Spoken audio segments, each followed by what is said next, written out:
Boa noite.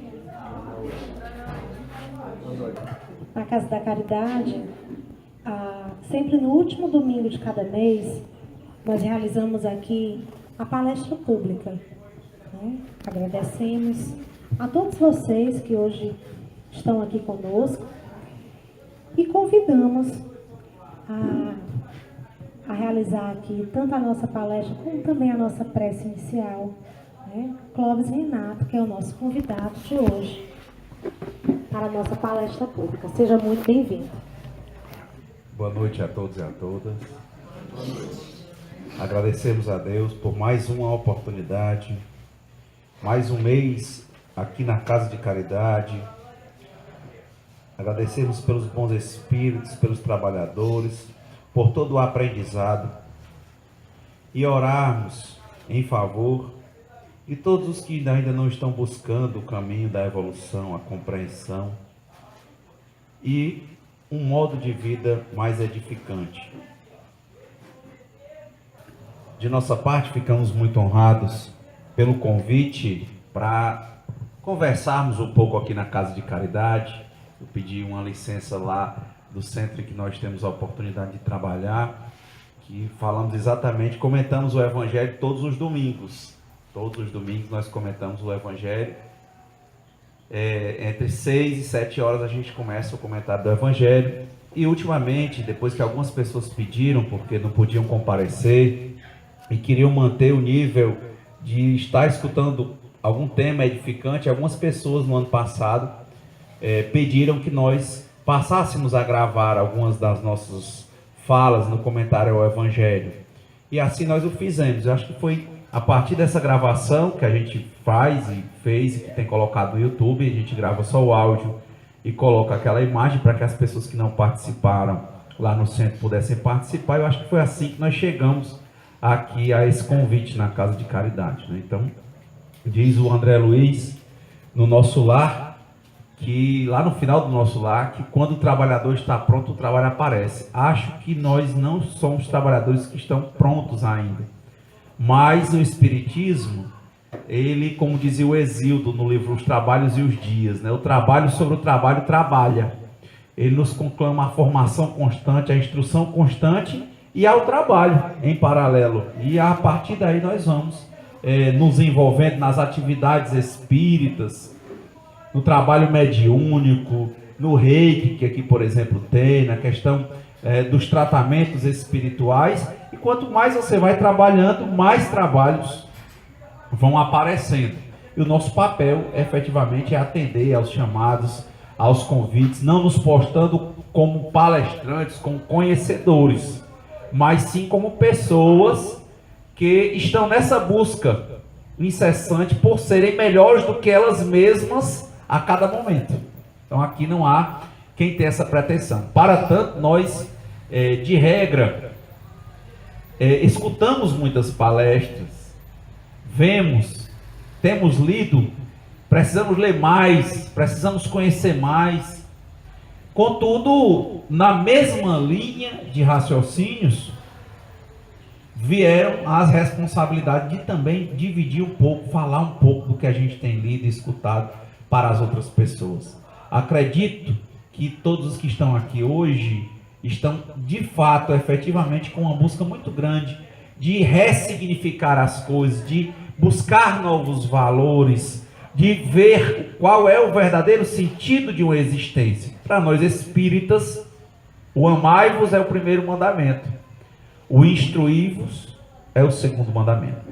Então, no mesmo passo, quando nos pediram, e tem nos pedido, tem nos convidado para falar nos centros espíritas, o que eu digo que o tema é o Evangelho, porque o que nós fazemos é, num primeiro momento, não preparar nada, mas tentarmos vir aqui compartilhar o Evangelho e fazermos a leitura do Evangelho. Em algumas casas espíritas, o Evangelho é aberto na hora, a esmo como nós fazemos no nosso Evangelho no lar. Nos centros federados, né, em regra, eles fazem, ou em algumas casas espíritas, eles já fazem um planejamento anual e diz o Evangelho do dia. Então essa é uma das casas que tem Evangelho do dia. Então hoje, para iniciarmos, eu perguntei qual era o Evangelho do dia. Então, de antemão, como tem o Evangelho também, para não deixar aquelas pessoas que pensavam que a gente ia fazer um esforço histórico sobre o Evangelho, vou fazer brevemente, só dizer que o primeiro livro espírita da codificação foi o Livro dos Espíritos. Em seguida, para aprofundar esses trabalhos, né, até porque havia uma incompreensão muito grande, e no início, essa comunicação dos espíritos era vista como brincadeira nas mesas girantes, né, nos sarais em Paris, e por toda a França.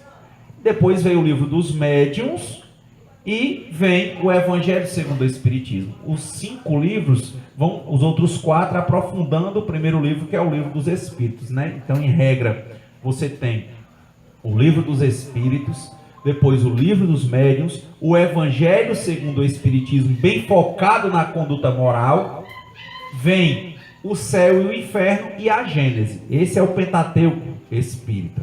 Antes disso, nós tivemos uma primeira reflexão com o que é o Espiritismo, depois tem as revistas espíritas, porque o Kardec passou em torno de 14 anos, né, depois que ele conheceu, começou a estudar tudo, e sai o primeiro livro, até do conhecimento do Kardec, da comunicação dos espíritos, das mesas girantes, até o desencarne do Kardec, em torno de 14 anos. E quando ele assume isso, ele não para só na questão da edição dos livros. Ele continua frequentando, organizando as comunicações dos espíritos e elaborando e sondando a questão da revista espírita. Saiu por todos os meses, em todo o período que o Kardec teve encarnado, depois que ele começou a trabalhar com relação à doutrina espírita. Então, hoje o Evangelho, ela já deixou aqui marcado para nós, está exatamente no capítulo Há muitas moradas na casa de meu pai. O item é 16, mundos regeneradores. Antes de adentrarmos nisso, também como uma complementação da prece, eu estou lendo um livro chamado Vinha de Luz, e eu vou ler um capítulo que é exatamente uma folha, né? Na verdade são 2 páginas. Cada capítulo aqui tem no máximo isso, ou é uma página ou são 2 páginas. Eu achei bem interessante, já que nós estamos aqui nessa nossa busca edificante. Escolhi para ler o capítulo 109. E ele diz, só para a gente começar a refletir, nisto conheceremos. Uma primeira reflexão, tá? O primeiro livro, a primeira lógica do Evangelho segundo o Espiritismo era imitação, o primeiro nome que ele pensou em colocar era imitação do Evangelho. Mas depois ouvi as orientações espirituais e passou a nomear como o Evangelho segundo o Espiritismo.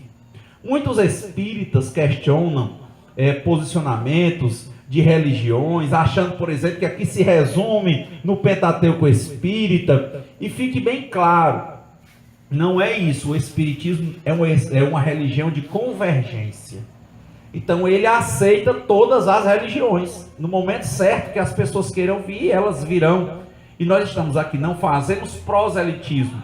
Nós acabamos nos encontrando em um momento das nossas vidas em que nós estamos em uma sintonia de buscar a evolução, cada um por si e tentando ajudar o próximo. Quanto mais nós avançamos na busca que nós estamos de um preenchimento, uma revalorização individual, nós acabamos ajudando mais aos outros e vamos nos encontrando nessa sintonia. Essa é a lógica espírita. Também, na lógica do Evangelho, não é uma imitação, uma perspectiva, por isso que veio o nome, o Evangelho segundo o Espiritismo, ao invés de imitação do Evangelho, porque ali foram textos, dentro do tempo que o Kardec tinha, naquela perspectiva, naquele momento, selecionados do texto evangélico para serem comentados pelos espíritos. Mas não é um texto exaustivo, a obra do Kardec vem sendo completada nessa mesma perspectiva. Então, dentro das mais de 400 obras psicografadas por Chico Xavier, você vai encontrar obras como Vinha de Luz, com diversos trechos do Evangelho que são comentados pelo Espírito Emmanuel, por exemplo. Tem alguns que são comentados por André Luiz. Então, na mesma perspectiva, outros foram comentados na própria revista espírita. Então, não é que quando a gente escolhe o Evangelho segundo o Espiritismo, que nós estamos elidindo, afastando a possibilidade da leitura bíblica, da leitura dos 4 evangelistas básicos, Mateus, Marcos, Lucas e João. Não é que nós estamos negando, por exemplo, o Antigo Testamento, nós estamos relendo com uma orientação do plano espiritual, é isso que acontece. Então, essas leituras dos livros do Emmanuel, dos livros psicografados pelo Chico Xavier, ela nos edifica muito, porque traz o comentário de diversos trechos, o aprofundamento de diversos trechos evangélicos. Então, hoje aqui é mais um. No livro Vinha de Luz, Nisto Conheceremos, começa com um trecho de João. Livro de João 1, 4 a 6. Ele diz: Nisto conheceremos o Espírito da verdade, o Espírito do erro e o Espírito do erro. Partindo desse trecho, nisto conheceremos o Espírito da verdade e o Espírito do erro, começa o comentário do Emmanuel. Quando sabemos conservar a ligação com a paz divina, apesar de todas as perturbações humanas, perdoando quantas vezes forem necessárias ao companheiro que nos magoa, esquecendo o mal para construir o bem, amparando com sinceridade os que nos aborrecem, cooperando espiritualmente pela ação e pela oração em benefício dos que nos perseguem e caluniam, olvidando nossos desejos particulares para servirmos em favor de todos, guardando a fé no supremo poder como luz inapagável no coração, perseverando na bondade construtiva, embora 1000 golpes da maldade nos assediem, negando a nós mesmos para que a bênção divina resplandeça em torno de nossos passos,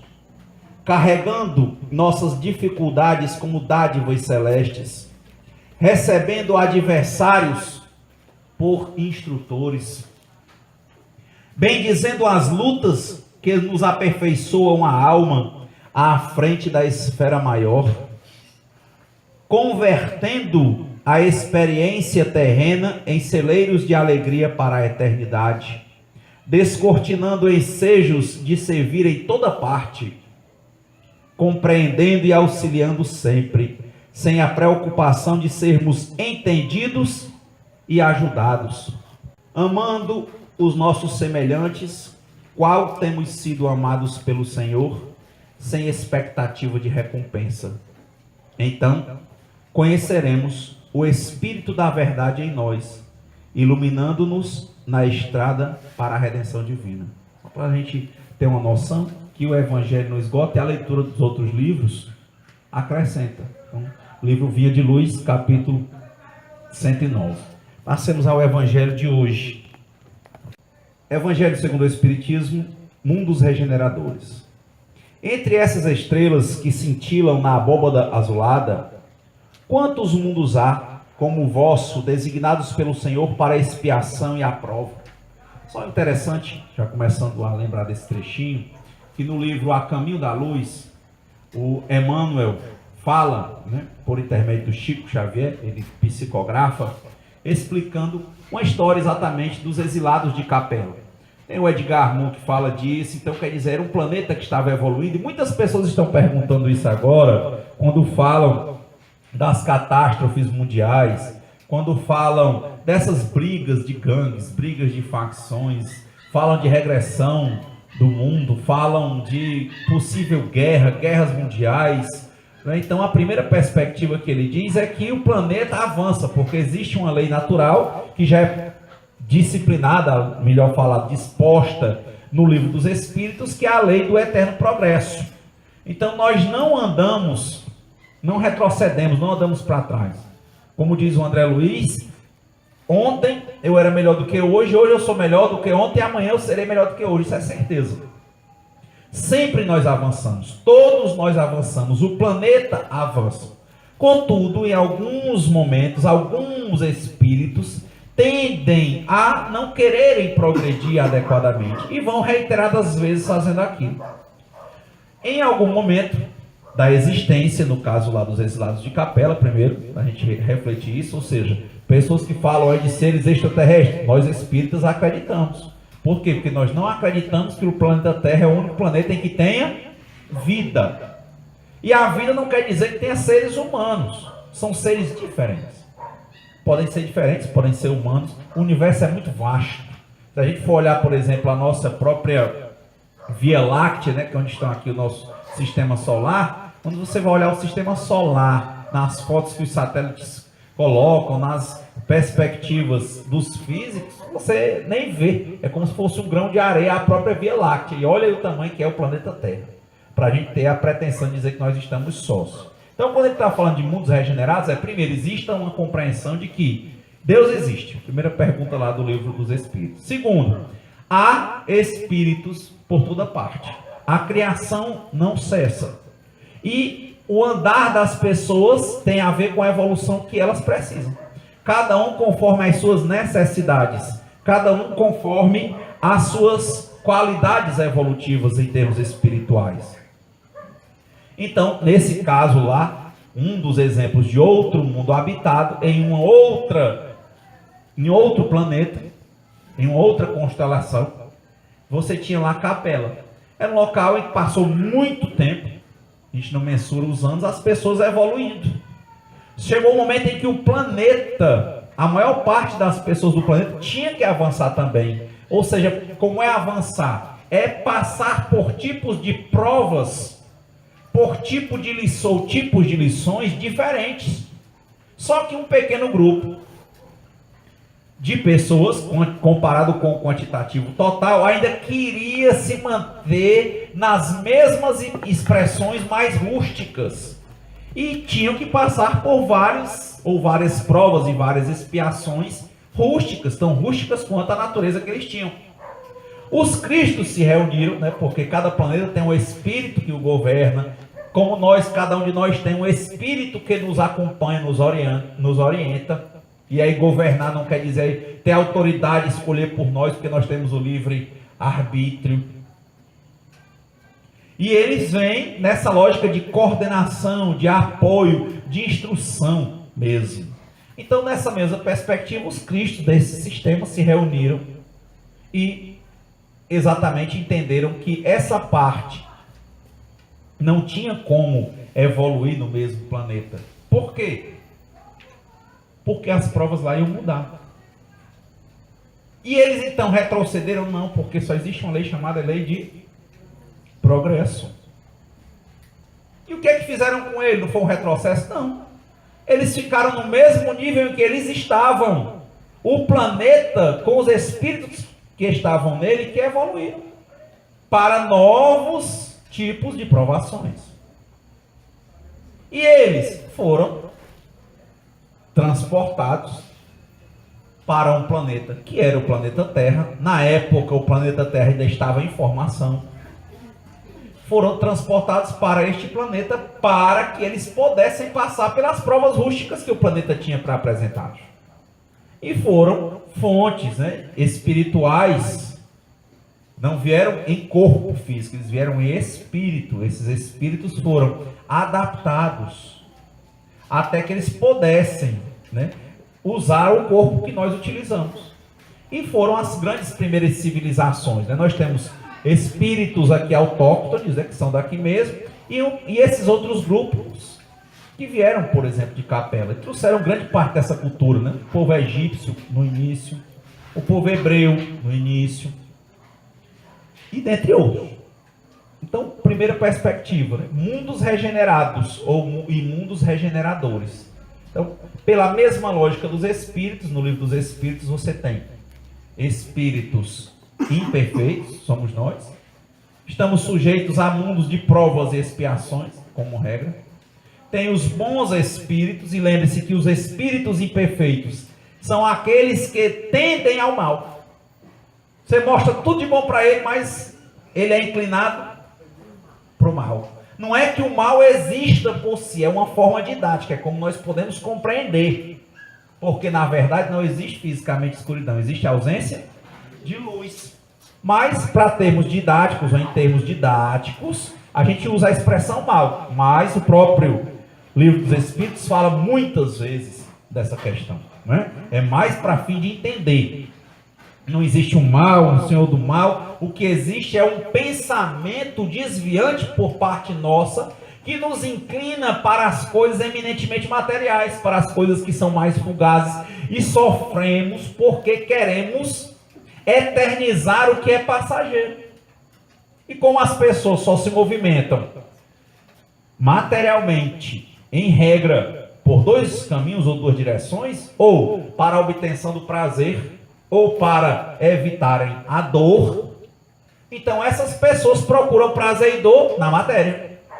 E sofrem porque querem fazer com que essas coisas sejam perenes e eternas. E elas não são.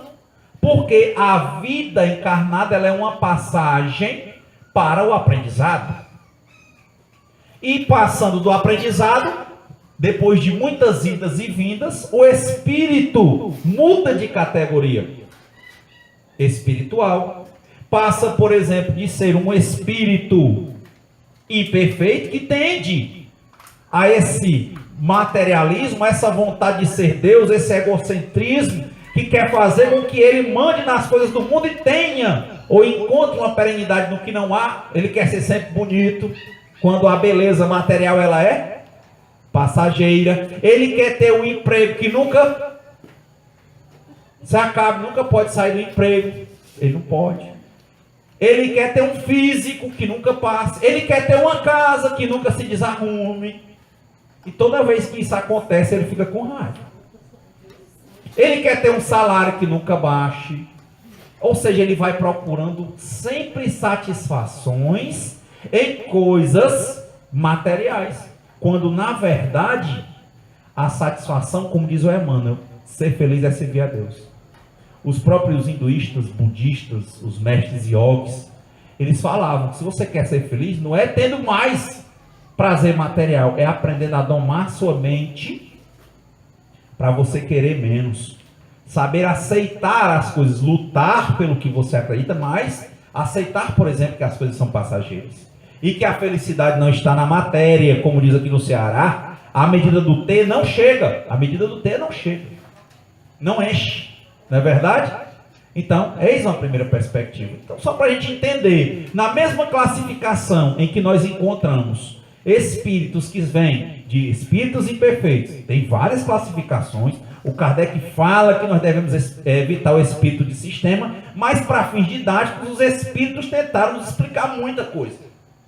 Então, ele tentou dividir de uma forma compreensível em espíritos imperfeitos, que tendem ao mal, bons espíritos que tendem ao bem, e espíritos puros, que já praticam o bem.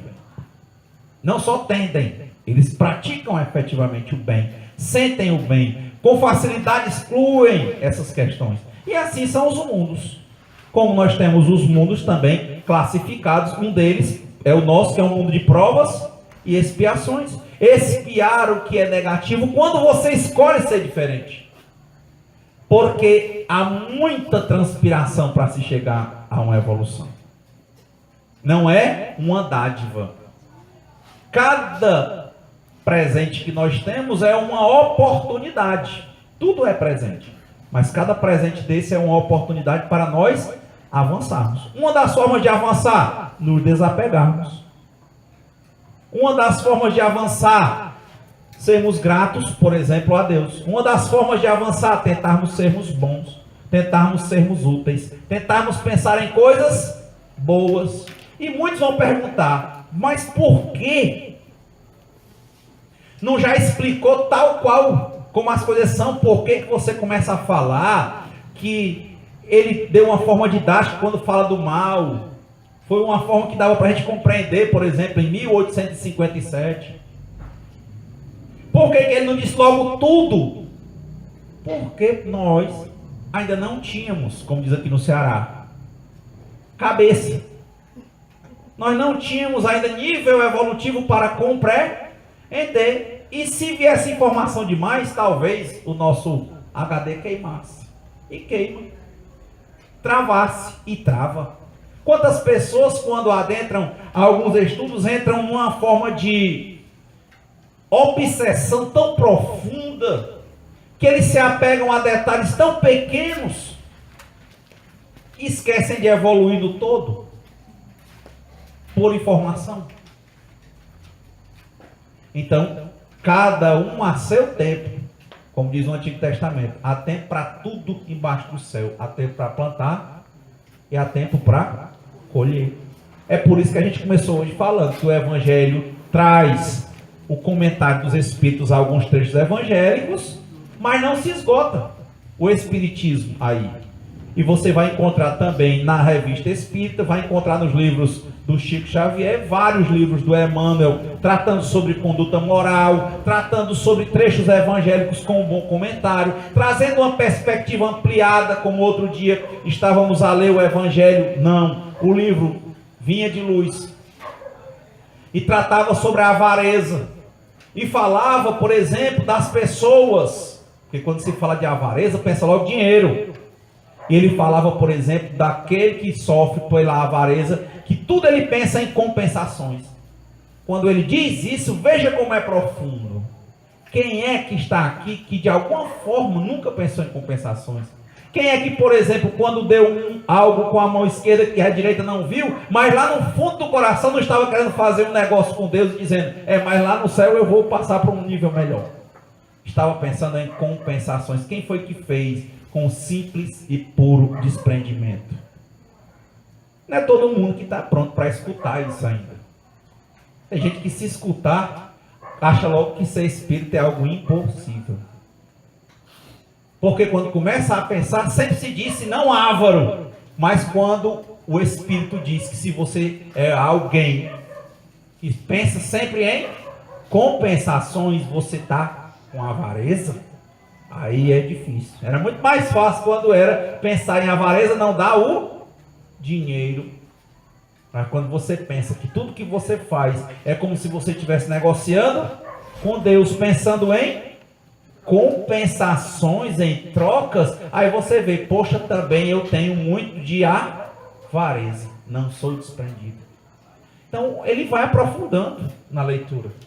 Aqui, cada um conforme as suas obras, cada um conforme a sua compreensão, cada um no mundo, na vida, no ambiente, no bairro, na cidade, no trabalho, que é o lugar necessário para você aprender o que você tem de aprender.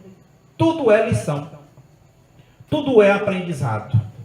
Nada permanece, salvo o ser, salvo o aprendizado. Vão-se os anéis, ficam os dedos. Vão-se os anéis, vão-se os títulos, vai a matéria, vai a beleza, vai o trabalho, mas fica o conhecimento, a experiência, o seu amadurecimento, o seu modo de ver diferente. Cada desilusão afetiva, você vê, sofre, se desilude, mas quando passa você encontra alguém, vê que se tornou alguém, você mesmo se tornou alguém melhor. Havia um preparo em cada coisa. Então ele continua aqui. Mundos regeneradores. Entre essas estrelas que cintilam na abóbada azulada, quantos mundos há como o vosso, designados pelo Senhor para a expiação e a prova? E lembre-se, lembrando aqui do palestrante Severino Celestino, ele dizendo que as expiações vêm da nossa existência atual, dos nossos questionamentos, das nossas imperfeições. Como dizem alguns, a dor é um sinal de que o teu corpo está se livrando de uma fraqueza. Porque quando você, por exemplo, tem uma ferida, se você jogar álcool ou vinagre, tende a arder, não é isso? Dói. Se não tiver nada, não dói. Você não passa repelente na mão, você não passa o vinagre, você não passa o álcool e nem dói, mas se tiver ferida, dói. Só dói onde tem o que ajeitar, onde tem uma fraqueza a ser ajustada. Então o espírita, ele vai tentando ser resignado, porque ré quer dizer de novo, signar de assinatura. Ele lá no plano espiritual, com os espíritos superiores, programou uma nova encarnação. Coisas que ele teria que passar na matéria para melhor aprender. Não quer dizer que era um destino, porque se ele aprender na encarnação sem sofrer, sem dor, ele não precisará passar. É daí que vem, por exemplo, as curas. Porque ali é um chamado, é a cura. Porque a doença era um alerta. O desemprego era um alerta. A desilusão amorosa, um alerta. Um desencarno, um alerta. Uma deficiência, um alerta. Todo alerta trazendo o quê? Olha para o que é bom, como dizia Paulo. Vê tudo, mas retende o que é bom. Pega o que é bom. Eis uma perspectiva. Não é a pergunta por que isso está acontecendo, o que é que está acontecendo, mas o que é que eu posso fazer para mudar o que está acontecendo e transformar o que é negativo em positivo. Tenho evitado. Essa semana, por exemplo, me passaram uns vídeos de mortes terríveis aqui próximo. Eu parei, orei e fiquei pensando, né, do jornal, e outros me perguntando coisas de televisão, e eu disse, olha, ultimamente eu não tenho assistido televisão. De que me importa saber o que é que está acontecendo de negativo. Se Paulo disse, vê tudo e retende o que é bom.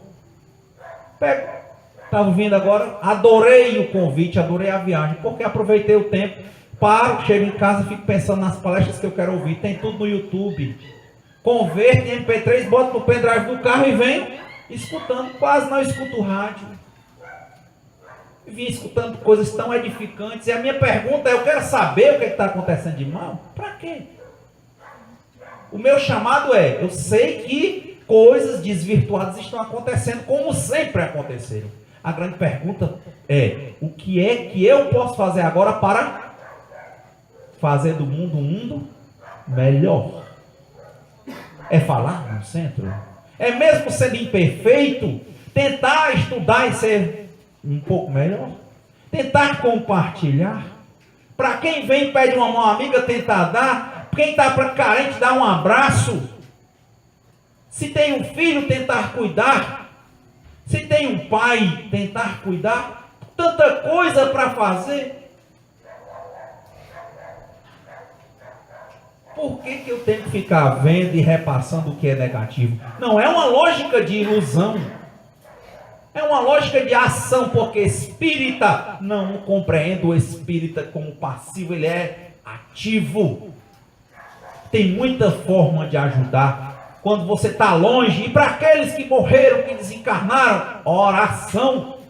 Trabalho na casa espírita, não é ficar só vendo vídeo, repassando vídeo de atrocidades. Não é orar, cuidar para que os que estão próximos a nós, que Deus nos confiou, não vão por esse caminho, orientar.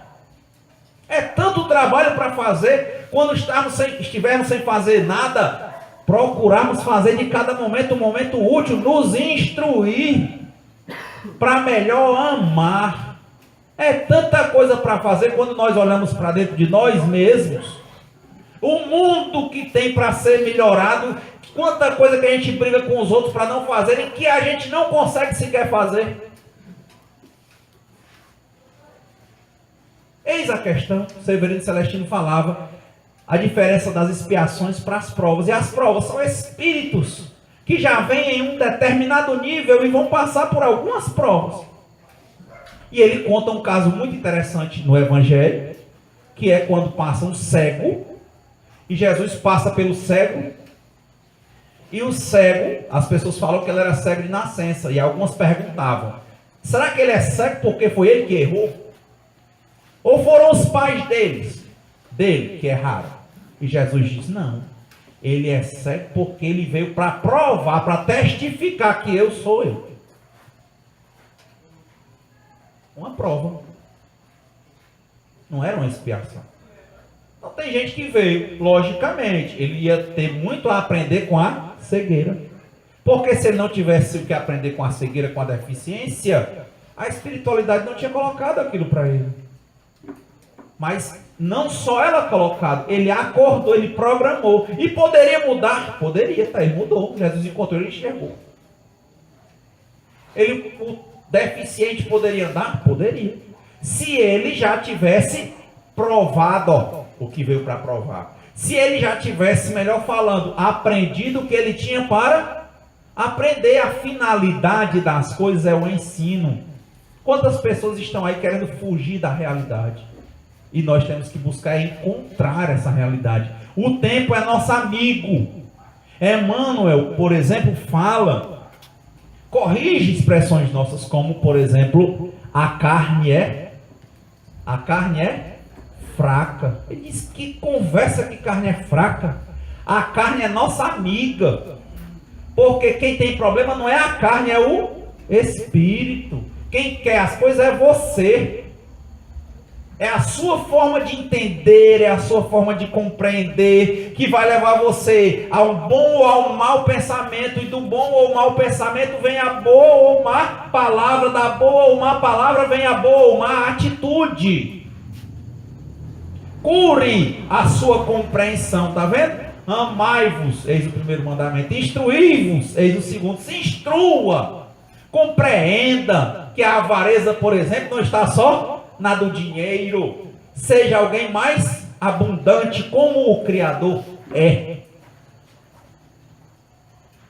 Faça o bem, seja bom, pregue bondade, passe pelas dores e entenda que elas são lições, porque a dor é necessária. Muitas vezes, em regra. Quem diz isso? Emmanuel.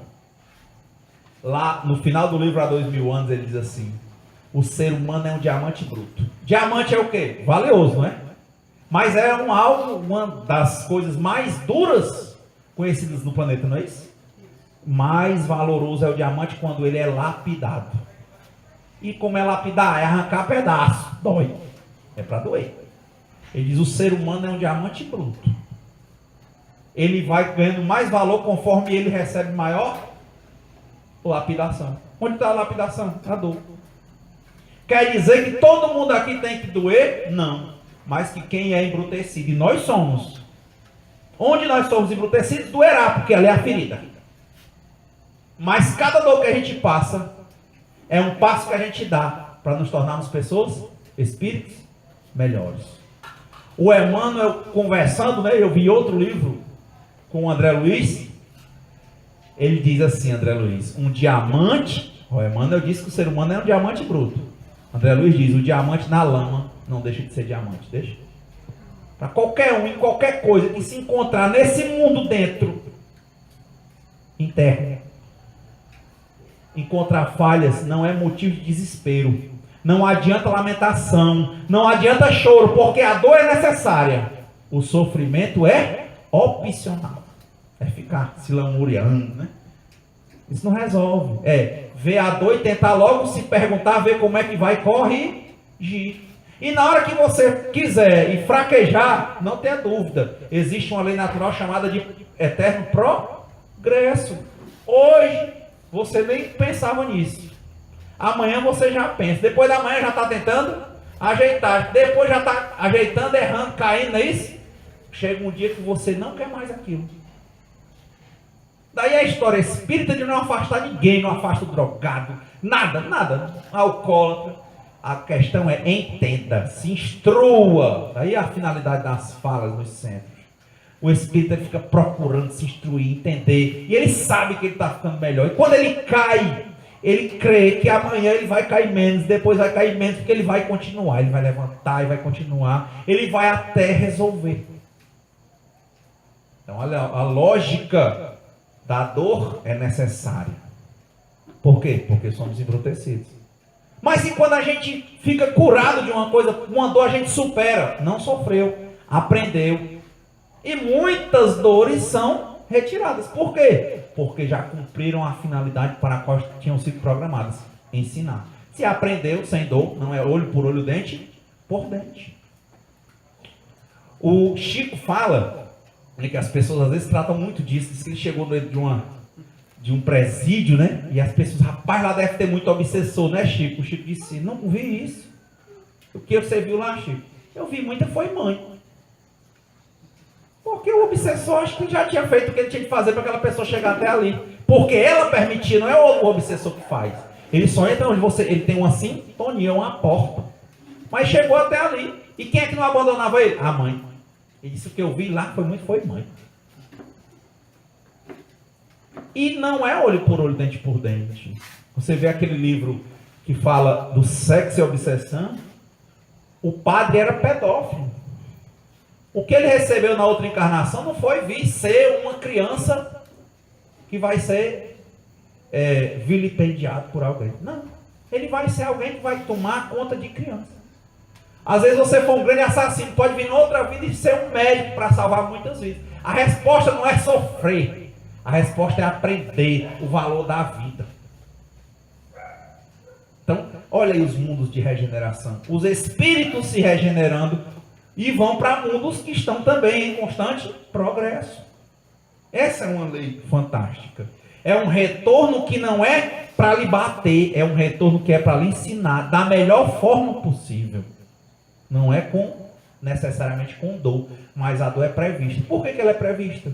Porque nós mesmos programamos no plano espiritual. Por quê? Porque sabíamos o nível de embrutecimento que nós tínhamos. É por isso que muitas vezes nós sabemos que passamos por coisas repetidas vezes e perguntamos: por que eu passo tanto por isso, o outro não passa? Essa é a grande pergunta. Não é isso. É o que é que o Pai quer te ensinar que você não está querendo entender. Como é que Paulo disse, de tanto bater em porta, de tanto estudar, ainda era Saulo. Aí quando ele cegou, depois ele cai e diz: Pai, o que queres que eu faça? Aí pronto, a vida dele mudou.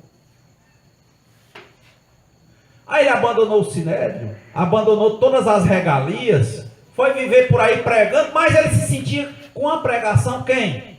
Uma pessoa de verdade, um espírito preenchido, um homem que teve a garra de correr toda aquela volta do mar e ir até Roma. E tem uma frase interessante, uma passagem, diz que ele estava lá, chegaram, tinha uma palestra marcada no outro dia. E ele tinha que passar e não tinha barco, tinha que dar a volta. E Timóteo aperreou-se, né, que era mais jovem do que ele, disse: e agora, Paulo, como é que nós vamos chegar? Né? Nós estamos cansados, você está em farrapos, e não tem barco, e agora? Ele disse: não tem nada não, Timóteo, nós vamos andando. Como? Andando. Olha aí o nível de evolução espiritual. Um espírito daquele que passou pelo que ele passou. Quantos apedrejamentos contra Paulo?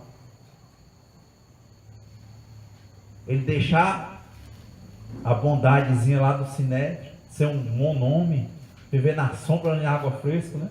Para ir para essa luta, porque ele acreditava. E nós somos o que nós acreditamos. Daí a importância de nós nos instruirmos. Vamos acreditar em boas coisas, para nos tornarmos o que nós acreditamos. E irmos, consequentemente, para mundos melhores, locais melhores, termos projetos melhores. Olha aí a mesma perspectiva. Mundos regenerados, espíritos regenerados. Avanço constante, instrução, amor, solidariedade, paz. Beber na boa fonte. O Raul Seixas, ele tem uma música isso. Ele diz: eu conheço aquela fonte. Ele diz: ainda que seja de noite. Pode ser qualquer hora. Você tem que escolher qual é a fonte que vai lhe alimentar. Para você ser o quê? A encanação. Para fazer essa água da vida passar para outros lugares. Nós temos que fazer isso. É fácil? Não. Mas não é impossível. Por isso que muitas vezes a dor nos regra. E você pensa: poxa, dor regra? Dor é bom? Nós sabemos. Quem já esteve aqui, por exemplo, numa situação ótima de beleza, ou de saúde, ou de dinheiro, ou de emprego,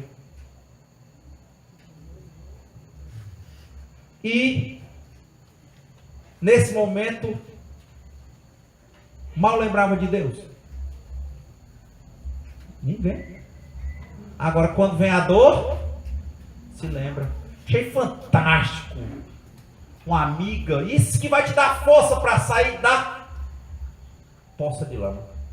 Brilhar enquanto diamante é olhar para as dores como oportunidades.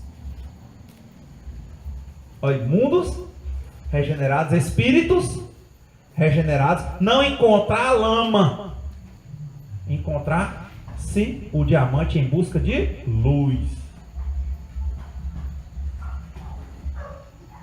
Mesma perspectiva. A dor serve. Isso faz um espírita forte. Porque ele percebe isso. Por isso que ele é programador. Quantas vezes, e eu vi isso da minha colega evangélica dizendo, quando uma pessoa visitava hospitais, ela dizia assim, às vezes o desemprego, a desilusão amorosa, a dor afetiva, novamente é o quê? É Deus te chamando para ter um particular. Ele dizia assim, ei, vai lá no centro hoje. Hoje eu não posso. Hoje é domingo, está tendo pré-carnaval, o pessoal bebendo e tal, e está tão bom. Eu quero é ir. Vai. E amanhã não, mas amanhã é segunda, eu vou trabalhar. Mas à noite, estou cansado. E assim você acaba, quando está bem, não tendo tempo para Deus, para iluminação. Na hora que vai no carro, palestra, música de Deus. Não, a gente quer passar o tempo. A gente quer ver o ruim do trânsito e não quer aproveitar esse tempo no trânsito para aprender alguma coisa. Eu não gosto de ler, pois pega o audiolivro, a gente lendo para você. Só não pega quem não quer. Cartola dizia isso, né? As coisas estão no mundo, só basta você querer pegar, quer? Na hora que a gente quer sair, a oportunidade aparece. Quando o trabalhador está pronto, o trabalho aparece.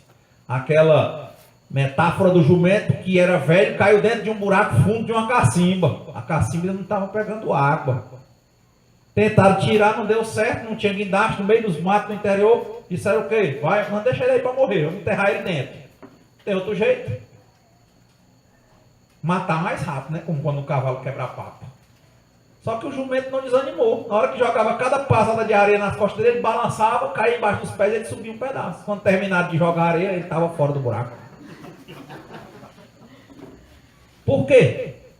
Porque ele não olhou para a morte, ele não olhou para o buraco, ele olhou para a possibilidade. Talvez no primeiro momento ele tenha visto morte, buraco, desilusão. A dor foi necessária, mas o sofrimento foi opcional. Ele não escolheu, não optou pelo sofrimento. Senão ele tinha se deitado, fechado os olhos e esperado a morte. Ele não, ele disse, eu vou sacudir e sai.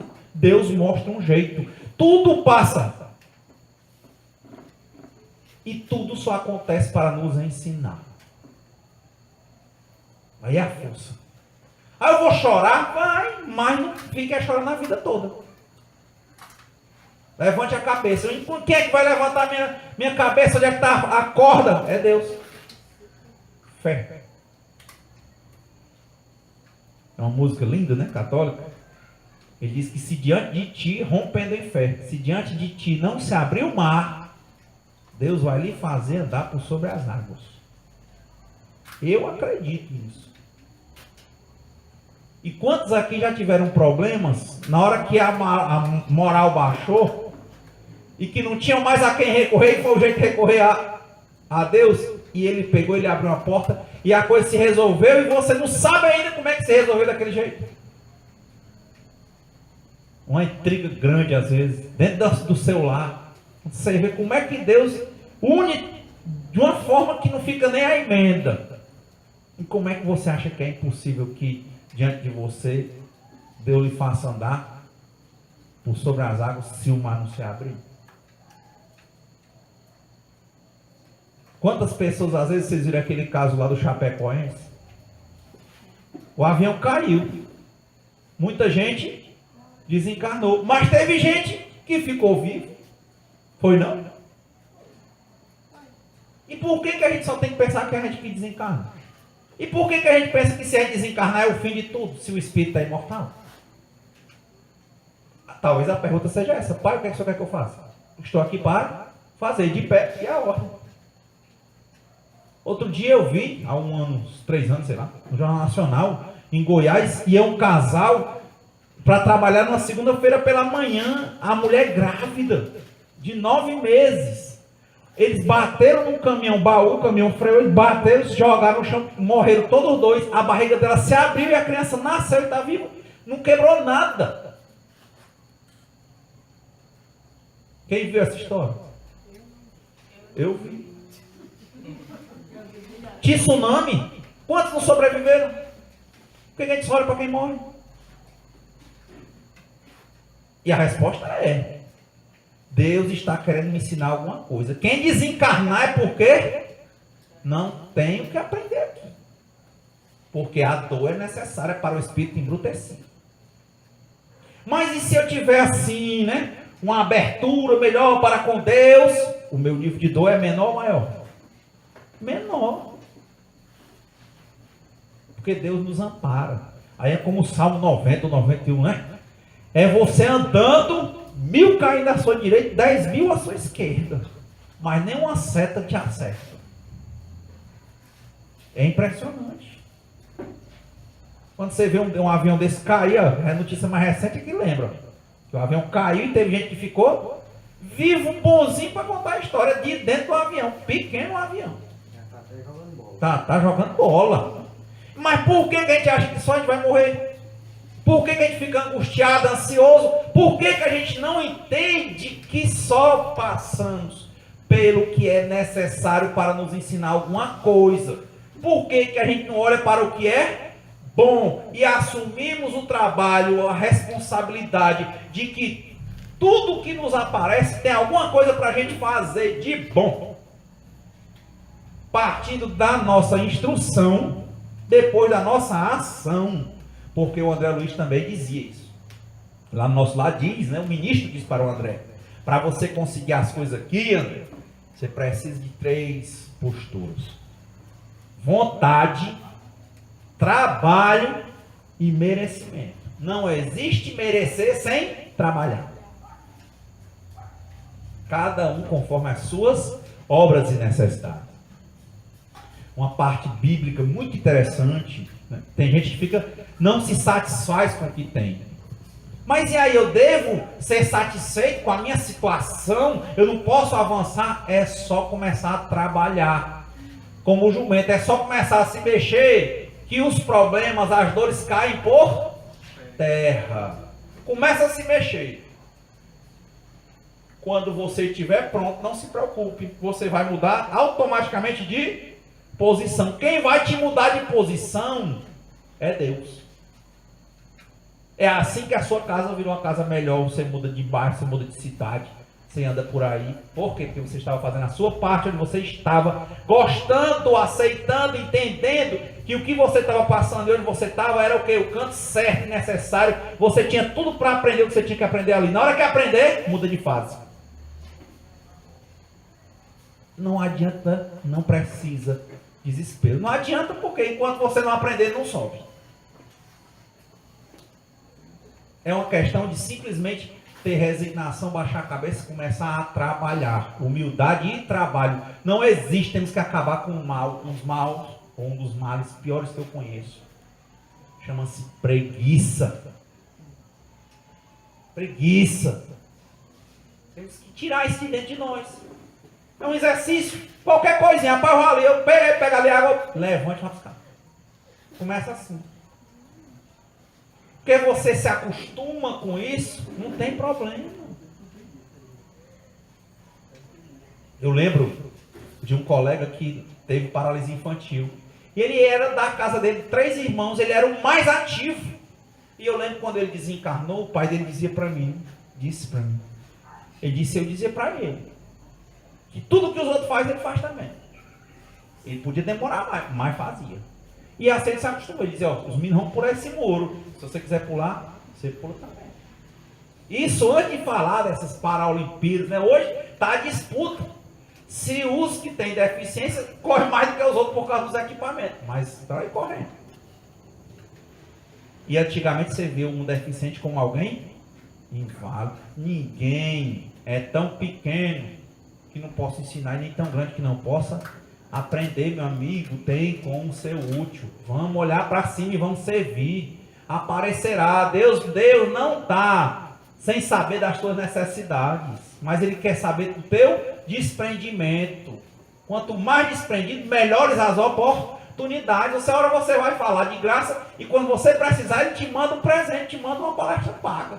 Não no Espiritismo. Não no Espiritismo. Mas Ele vai te arranjar outras formas de prover as tuas necessidades dentro do que você necessita.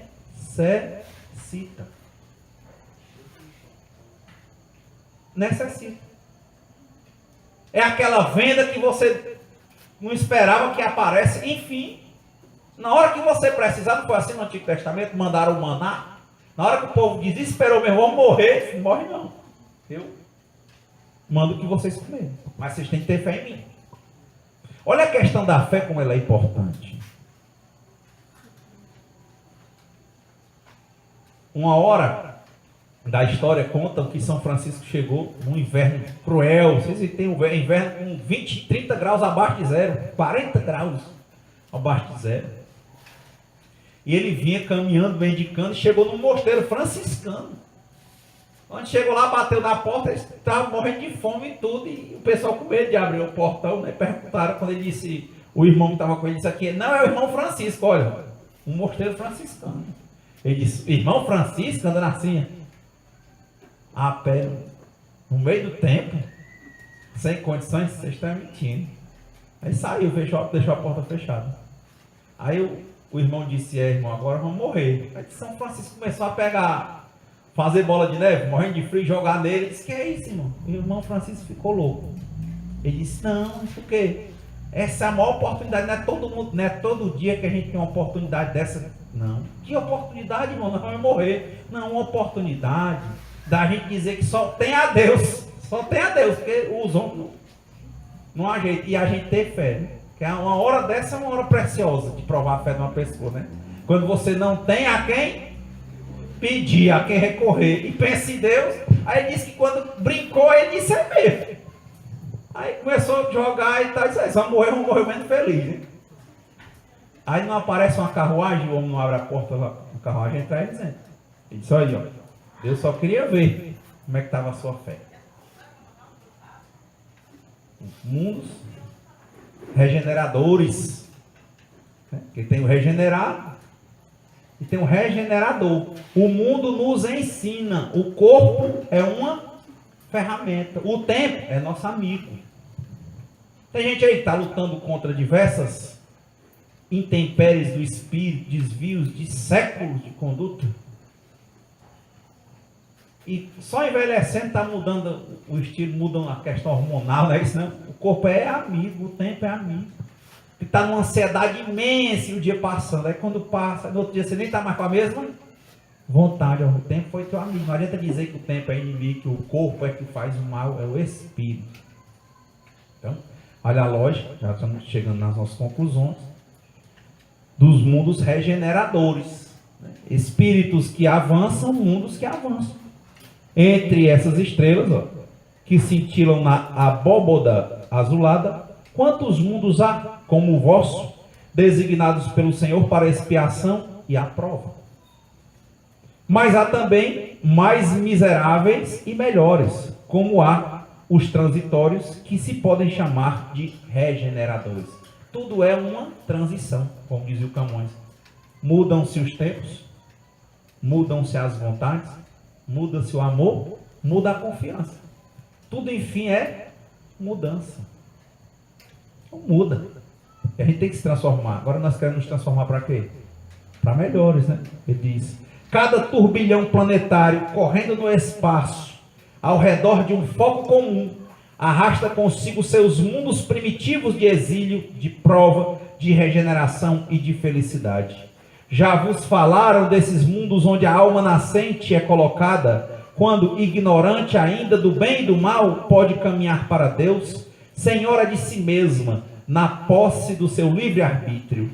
Já vos foi dito que imensas faculdades a alma está dotada para fazer o bem? Está vendo como está batendo o texto? Já vos informaram desses mundos onde a alma nascente é colocada?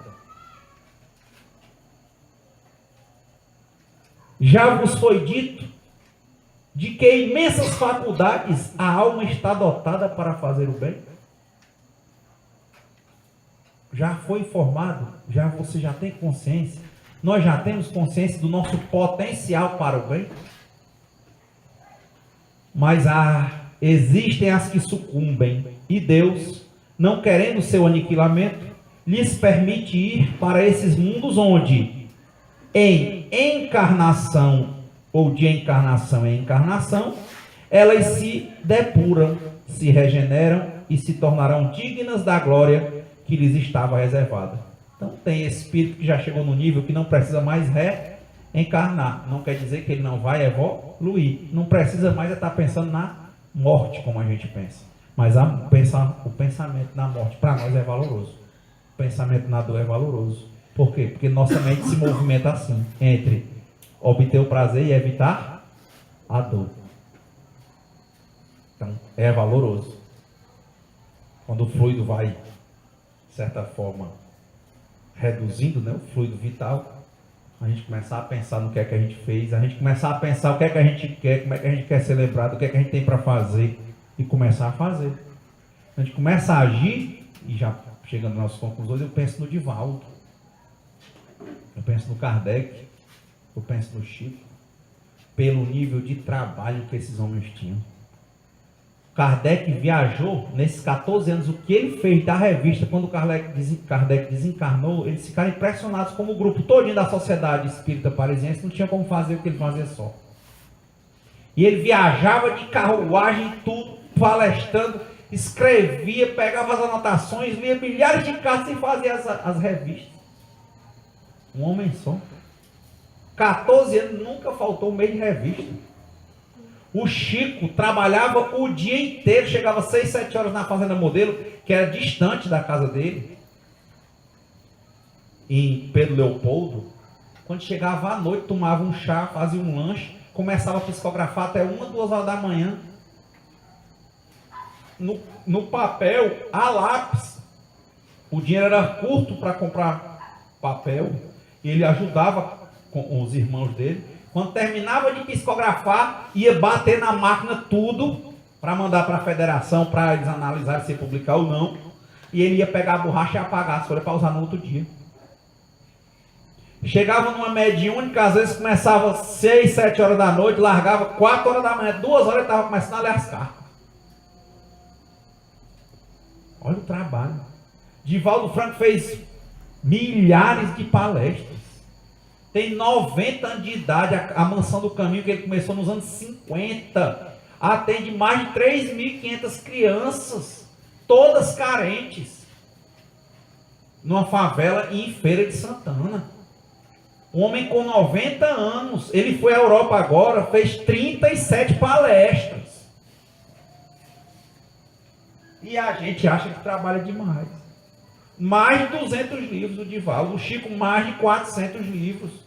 O Kardec, os 5 livros, o que é o Espiritismo e toda a coleção da Revista Espírita tem as obras póstumas.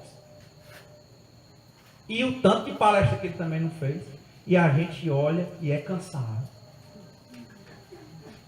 Então, nessa lógica dos mundos regeneradores, acho que o primeiro mundo regenerador tem que estar dentro de nós. A gente tem que se enxergar como esse pequeno mundo e tentarmos ser melhor do que nós mesmos a cada dia. Então, muita paz para todos nós e uma semana de muitas reflexões e que nós busquemos cada vez mais nos tornarmos pessoas melhores do que nós mesmos a cada dia, não melhores que ninguém. Muita paz. As palestras públicas, onde a gente estuda o Evangelho de uma forma diferenciada. Aqui na nossa casa, na Casa da Caridade, a gente costuma fazer pequenos grupos e fazer a leitura do Evangelho e através dos comentários, ouvindo cada colega que está ali do lado, a sua compreensão, melhorando a nossa compreensão. E hoje nós tivemos aqui a oportunidade de estar conosco pela primeira vez. A gente espera que seja a primeira de muitas vezes, Cláudio. Você vem aqui a Horizonte, conversando, eu perguntei se ele já conhecia Horizonte, né? Disse que ainda não. Então, seja muito bem-vindo à nossa casa e à nossa cidade. Foi nos falado aqui sobre esse mundo de regeneração, né? Falado bastante aqui sobre Kardec, gente que vem estudando o Livro dos Espíritos, e aí a gente deixa aqui um convite, né? Casa da Caridade, todos os domingos, de 16 às 17 horas, a gente faz aqui o grupo de estudo do primeiro livro da codificação, o Livro dos Espíritos. Não precisa fazer inscrição, é só chegar, né, nesse horário. E logo em seguida, acabando aí o estudo do Livro dos Espíritos, a gente tem a terapia evangélica, né, que é o estudo do Evangelho segundo o Espiritismo, também de Kardec. Que tenhamos todos uma semana abençoada, serena, de muita paz. Muito obrigada a todos. Senhor, fazei-me um instrumento de vossa paz. Onde houver ódio, que eu leve o amor. Onde houver ofensas, que eu leve o perdão. E onde houver discórdia, que eu leve a união. Onde houver dúvidas, que eu leve a fé. Onde houver erros, que eu leve a verdade. Onde houver desespero, que eu leve a esperança. Onde houver tristeza, que eu leve a alegria. E onde houver trevas, que eu leve a luz. Oh, Mestre, fazei que eu procure mais consolar que ser consolado, compreender que ser compreendido, amar que ser amado, pois é dando que se recebe, é perdoando que se é perdoado, e é morrendo que se vive para a vida eterna.